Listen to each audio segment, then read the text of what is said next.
मुल्क हमारा है, यहाँ हमें अपने पूरे कानून और अपने पूरे हुकूक के साथ जीने का पूरा अधिकार है। ये हमसे कोई छीन ले, ये हम होने नहीं देंगे। किताब सादा रहेगी कब तक?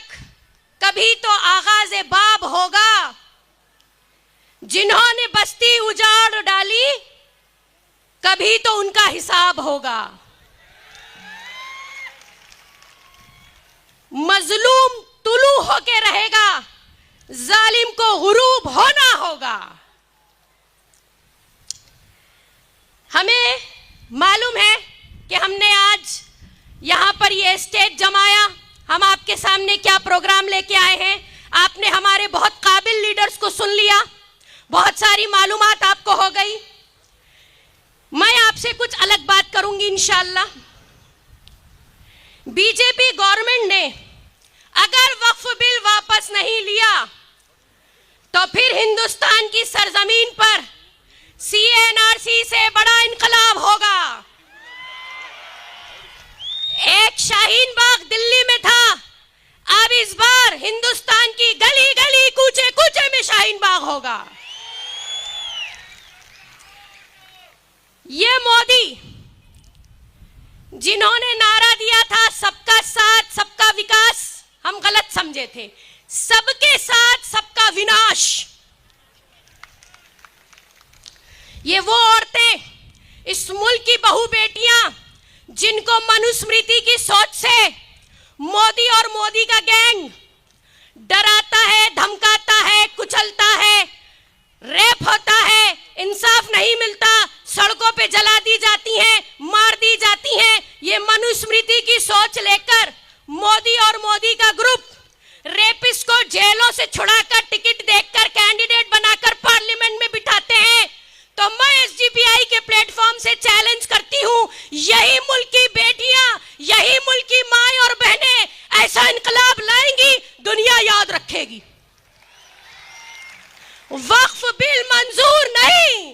मेरे साथ आपको ये नारा हुबली की सरजमीन से देना होगा कि पार्लियामेंट तक सुनाई दे। वक्फ बिल मंजूर नहीं, वक्फ बिल मंजूर नहीं, वक्फ बिल वापस लेना होगा, वरना हिंदुस्तान को एक और आंदोलन देखना होगा।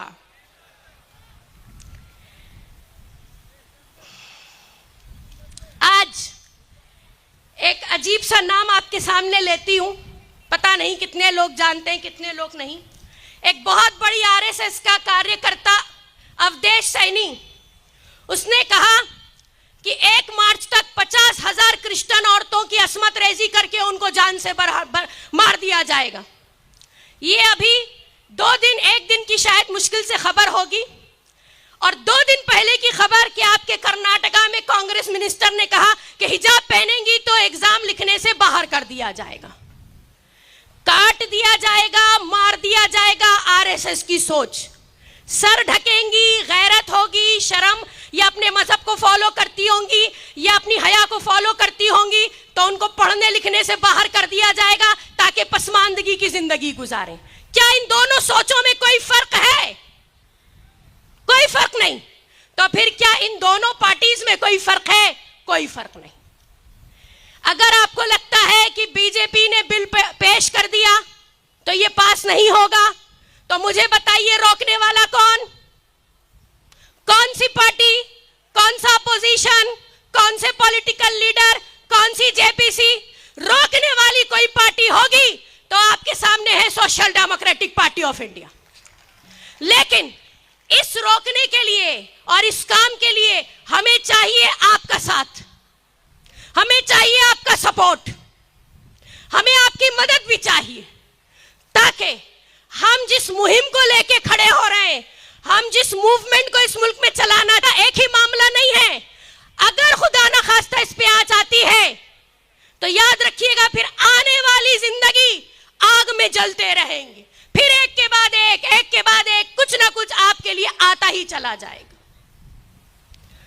तो मैं ये मानती हूं कि आज हमारे पास ये सबसे अच्छा मौका भी है और शायद अल्लाह ताला की तरफ से ये बड़ी आजमाइश भी है कि देखें दूध का दूध और पानी का पानी हो जाता है।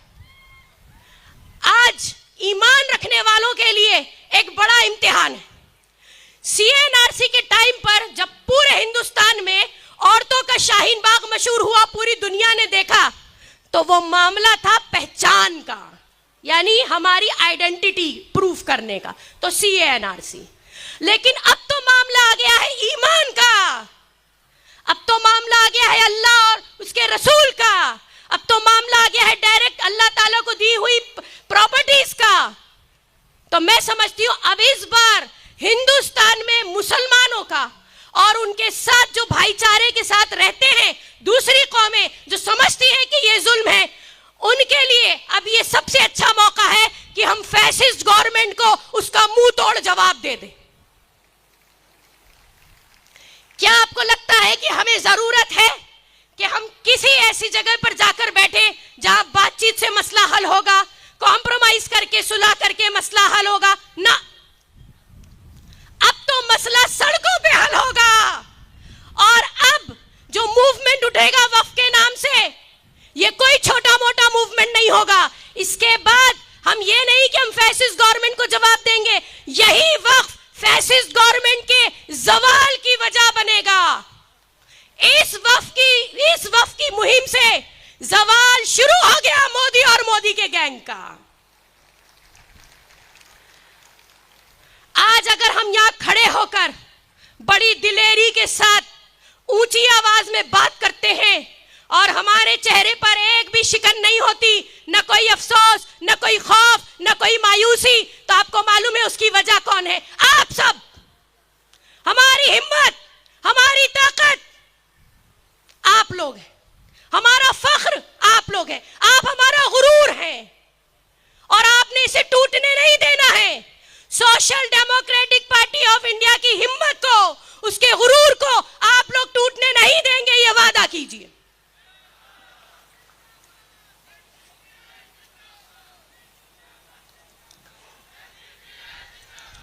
We will unite, rise and fight for our rights। मैं समझती हूं social democratic party of India के इस प्लेटफॉर्म किसी लीडर का प्लेटफॉर्म नहीं, ये किसी पॉलिटिशियन का प्लेटफॉर्म नहीं, ये आप लोगों का, आम जनता का एक प्लेटफॉर्म है। आप लोगों से बनाया गया है, आप लोगों के लिए ही बनाया गया है और आपके ही मुद्दों पे बात करने के लिए यहां पर हम ये स्टेज जमा कर बैठते हैं। ऐसे में आपकी अखलाकी जिम्मेदारी है, आप लोगों को यह अहद करना चाहिए, आप अल्लाह को जवाबदेह होंगे कि आपने अपना हक अदा किया कि नहीं। हम यहां बात करने के बाद आपकी लड़ाई को इंशाअल्लाह और आगे लेके जाएंगे, लेकिन इसके लिए आपको हमारी पुष्टपनाही करनी पड़ेगी। कभी आप सामने और हम आपके पीछे, आपके साथ, और कभी हम आगे तो हमें सपोर्ट करने के लिए आप हमारे साथ। Social democratic party of India के प्लेटफॉर्म से हम ये भी कहना चाहेंगे कि आज इतना क्रूशियल वक्त है, मुसलमानों के सर पर एक ऐसी तलवार लटकाई जा रही है। मैं समझती हूं हर फिरके को भुलाकर, हर स्टेटस, हर स्ट्रेटिफिकेशन को भुलाकर आज वक्त है कि social democratic party of India के प्लेटफॉर्म पर सब एक साथ जमा हो जाएं और सिर्फ एक ही नारा होना चाहिए, हम इस मुल्क के वासी हैं, ये मुल्क हमारा है, यहां हमें अपने पूरे कानून और अपने पूरे हुकूक के साथ जीने का पूरा अधिकार है। ये हमसे कोई छीन ले, ये हम होने नहीं देंगे। कोई हमें दबाने की कोशिश कर रहा है, कोई मारने की कोशिश करता है, कोई डराने की कोशिश करता है, कोई कमजोर करने की कोशिश कर रहा है। याद रखिएगा, ये पार्लियामेंट में 10 साल से जितने बिल पेश हो रहे हैं, कोई बिल है ही नहीं, ये सिर्फ धमकियां हैं, खौफ है जो आपको दिया जा रहा है और उसी का तोड़ है social democratic party of India. खौफ से आजादी, भूख से आजादी।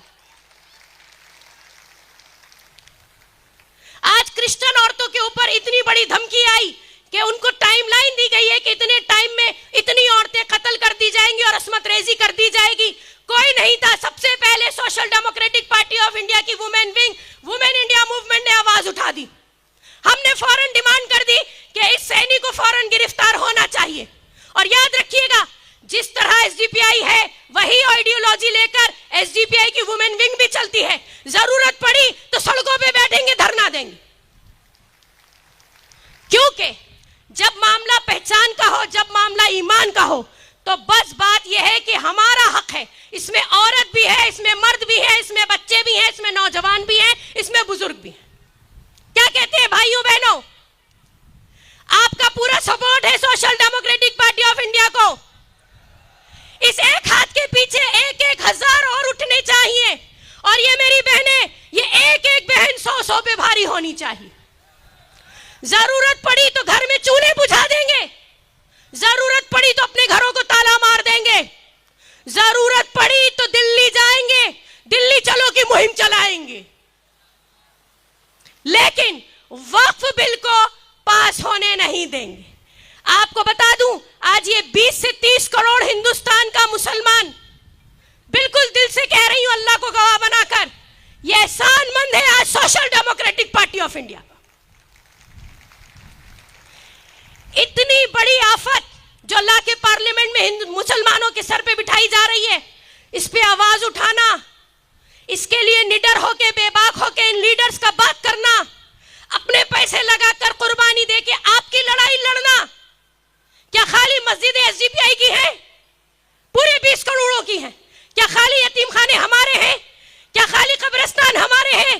क्या खाली मदरसे हमारे हैं? क्या फलाही काम खाली हमारे लिए होने हैं? पूरे 20 करोड़ हिंदुस्तान में रहने वाले मुसलमानों की रिप्रेजेंटेटिव है एसडीपीआई। और सिर्फ इतना ही नहीं, अगर कोई पूछे कि क्या हिंदुस्तान में कोई सेक्युलर पार्टी है, तो हाँ है, जो दलितों के लिए बात कर रही है, अब क्रिश्चियंस के लिए भी लड़ाई लड़ेगी, वो भी social democratic party of India.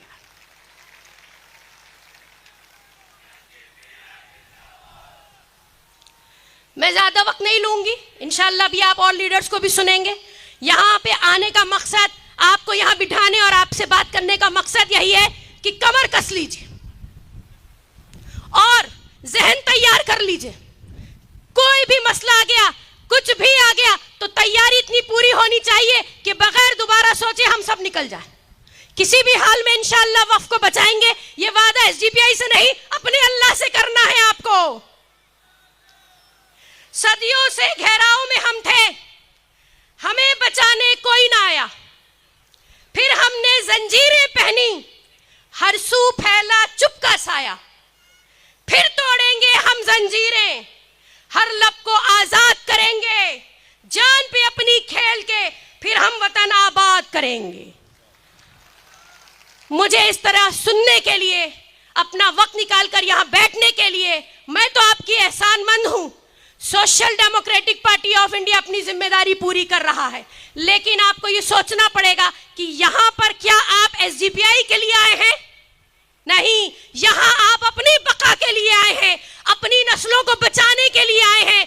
अभी वक्फ का मामला जो है, ये आपकी अपनी सर्वाइवल का मामला है। चलिए, सीएनआरसी को हमने फिर भी एक बार बैकफुट किया, फिर अभी यूसीसी की तलवार भी लटकी है, यूनिफॉर्म सिविल कोड, अभी हिजाब मस्जिद, आपको पता होना चाहिए हर दिन एक मस्जिद टूट रही है, बावजूद इसके कि कोर्ट ने रोक लगा रखी है कि अभी किसी मस्जिद पे कोई एक्शन नहीं होगा, उसके बावजूद मस्जिदें बुलडोजर लगा के तोड़ दी जा रही हैं, दरगाहें तोड़ दी जा रही हैं। क्या कहते हैं आप? तो इसलिए ये उम्मीद रखना कि कोई दरवाजा, कोई बिल्डिंग, कोई ऑर्गेनाइजेशन, कोई पार्टी, कोई लीडर आएगा बचा लेगा, नहीं, ये हमारी अपनी लड़ाई है, इसे हम खुद लड़ेंगे इंशाअल्लाह। Social democratic party of India एक एक कदम आपके साथ है, क्योंकि हमारा मकसद है कि हर मजलूम हमारा है। हम सियासत मकसद के लिए ही कर रहे हैं, अपना कैरियर बनाने नहीं कर रहे।